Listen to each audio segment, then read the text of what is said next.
Does anybody listen to the radio anymore? I love the radio. I grew up listening to the radio. Today I want to talk about a little bit of radio history and talk about some of the ways that radio was a powerful force in leapfrogging traditional forms of media. I've been thinking about the radio a lot because I got this new microphone that looks kind of like an old-timey radio microphone. My name is Dr. Tim, and I share unexpected history, and if you like that sort of thing, then go ahead and give me a follow. But every American student in school learns about FDR's famous fireside chats when he gets onto the radio and he communicates directly with voters during the depths of the Great Depression, and he became a very, very popular president, in part largely because he was a great verbal communicator and he knew how to work the radio. FDR got on the radio once a month as governor of New York when he was governor between 1929 and 1932.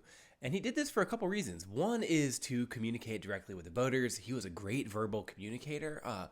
But the other reason he did it was because most of the newspapers in New York State were owned and operated by Republican editors. And so using the radio as this direct line of communication allowed him to bypass any potential spin or negative press. It was a tool that could be used for good and evil, depending on how you see things. I mean, it could be used for entertainment purposes. I love to listen to old radio broadcasts from the 1930s and 40s.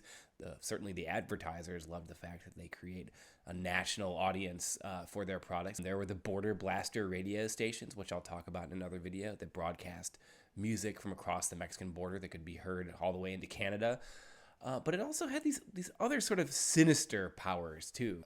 For example, a certain German chancellor in 1933 with a toothbrush mustache established a ministry of propaganda in order to use the radio, and they ended up dominating the entire communications network in Germany and used their propaganda machine to sort of throttle any sort of opposition to their ideas. During World War II, the Japanese had broadcasters that were collectively known as Tokyo Rose that would blast powerful misinformation and propaganda to American GIs around the Pacific, trying to undermine morale and spread disinformation.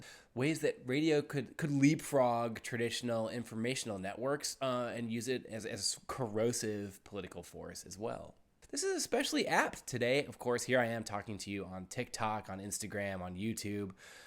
This direct line of messaging into people's pockets obviously is a very, very direct form of communication that allows people to bypass these traditional sort of circuitries of information dispersal.